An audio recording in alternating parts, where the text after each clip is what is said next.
This is the Eye on Annapolis Daily News Brief, keeping you informed about the happenings in Annapolis and the area.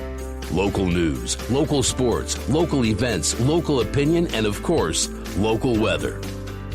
The Eye on Annapolis Daily News Brief starts now. Good morning. It's Monday, July 20th, 2020. This is John Frenaye, and this is your Eye on Annapolis Daily News Brief.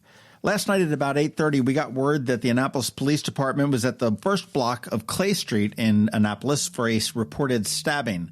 A suspect is still at large. There is no description of the suspect, and there is no word on the severity of any injury to the victim. You want to make sure you're checking out eyeonannapolis.net a little bit later on this morning when we do get some more information from the police department on that one. Friday afternoon, the Teachers Association of Anne Arundel County, the Secretaries and Assistants Association of Anne Arundel County, and the Association of Educational Leaders issued a joint statement about the reopening of schools in the fall. Basically, they support the Maryland State Education Association of a virtual return in the fall, saying that it is the safest option for our students, educators, and family. In the statement, they said that teachers, school administrators, and other staff have been invested in summer learning and preparing for a more robust virtual learning model than was offered in the spring. The statement did continue. It said that this will also allow Anne Arundel County Public Schools the time needed to fully secure the protocols necessary for a return to in-person learning when it is safe for all. Further, when the school system budget has been reduced from what was originally requested before the pandemic, we have reservations that the limited current resources are sufficient to keep our students, teachers,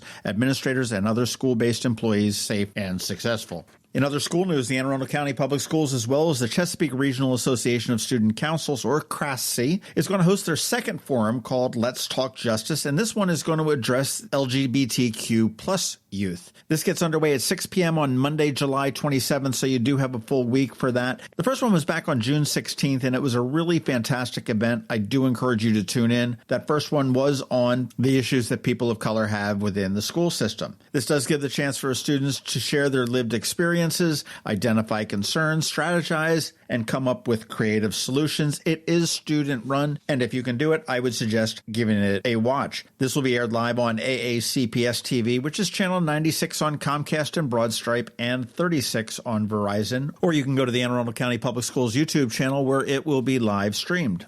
Saturday afternoon, under a blazing, nearly 100-degree sun, 1,194 plebes, including 15 international students, took the oath of office to finalize their move from civilian to enlisted personnel in the U.S. Navy. This did happen at the Naval Academy, and the 4 p.m. ceremony took place in Tecumseh Court in the shadows of Bancroft Hall, which is going to be their dormitory for the next 4 years. The class of 2024 has 364 women and 830 men, and the international students are representing Albania, Cameroon, Fiji, Georgia, Jordan, Maldives, Mongolia, Montenegro, Peru, Philippines, Poland, the Republic of Korea, as well as Sri Lanka. They did all check in for I-Day a couple of weeks ago. They had a 14-day restriction of movement where basically they were stuck in their room and they were indoctrinated into the Naval Academy's missions through online lectures and study of their Blue Jacket Manual and the Regulations Manual. But now, Plebe Summer really does get underway in earnest. Welcome to Annapolis, the class of 2024, and you want to make sure you go to eyeonannapolis.net. Check out the great pictures that Glenn Miller has of the ceremony.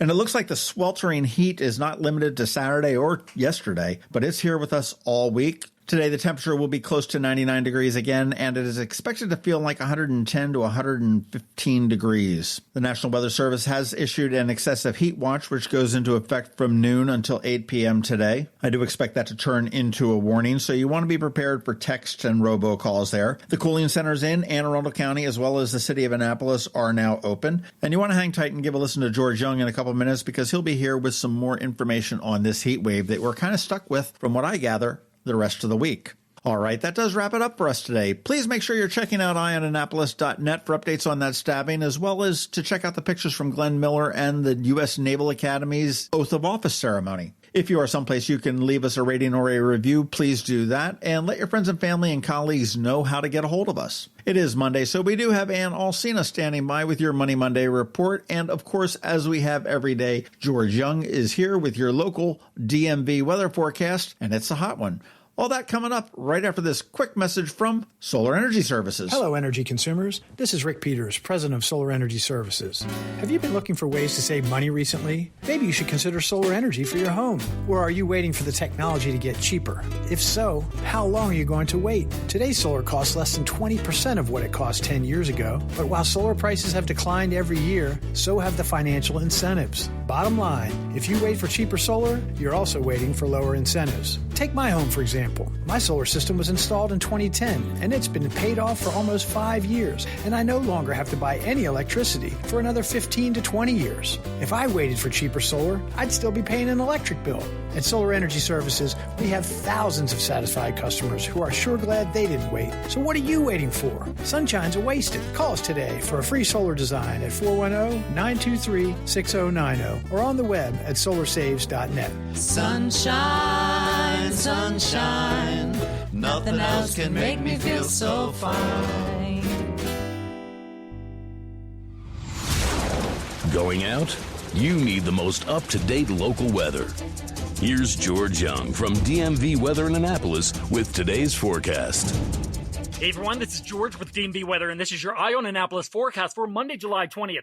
Yesterday was a classic summertime scorcher with temps in the 90s across the entire region, and even a reading of 100 degrees at BWI Airport, along with heat index values in the 100 to 110 degree range for all of Arundel County, and today will be the same, if not slightly hotter, with an excessive heat warning in place as temps climb up into the 95 to 102 degree range for highs, while heat index values range from 105 to 115 degrees, and the heat and humidity will likely remain in place through Wednesday, if not Thursday, with temps in the 90s each day, along with very humid conditions and a daily chance of PM showers and storms, before temps drop back down to the upper 80s to mid-90s Friday through Sunday as a daily PM storm threat continues.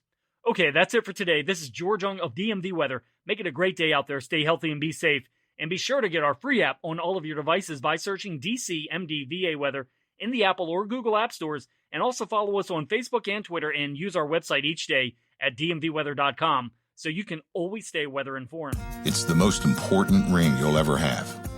It's the one that goes on the third finger, left hand. It's the engagement ring we design and create for a couple in love. It may not be the biggest diamond you'll ever own, or the most expensive. It might actually be quite modest. But there will never be a more important one. Look at what it's saying, and we'll say, forever. This is one of the delights that comes with doing what we do. Being part of all that here at Zachary's Jewelers. And with 6 designers on staff, there's nothing you can imagine that we cannot create. If you'd like to design your engagement ring with us, come to Zachary's. Zachary's. Online at zacharysjewelers.com. More than a jewelry store, a jeweler.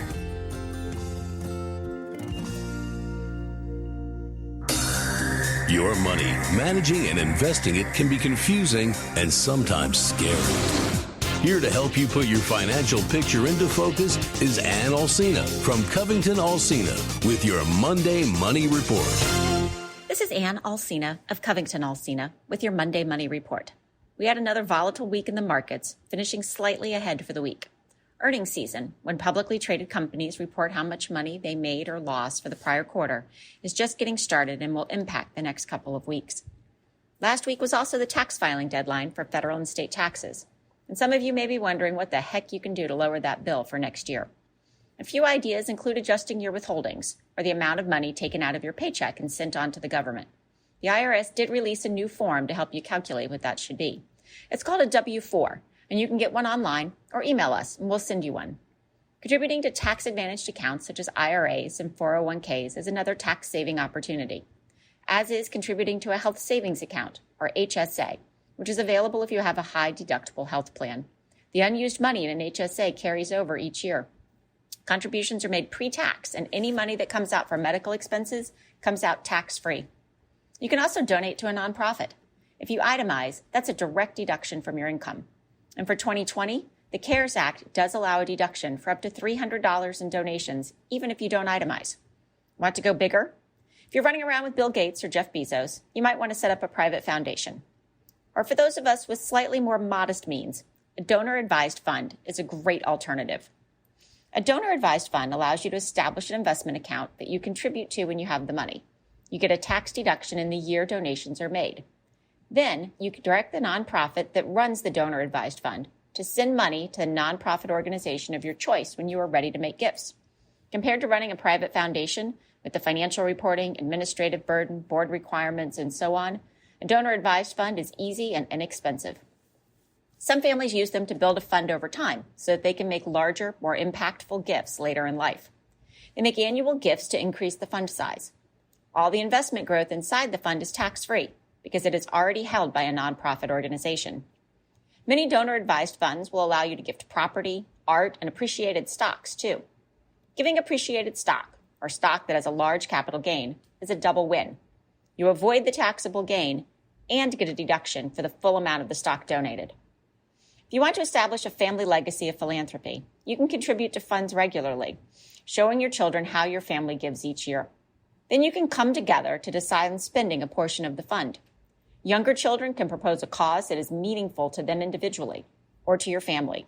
Middle school or high school students can use a site like Charity Navigator to evaluate potential recipients, teaching them to be wise donors and find organizations that are good stewards of your gifts.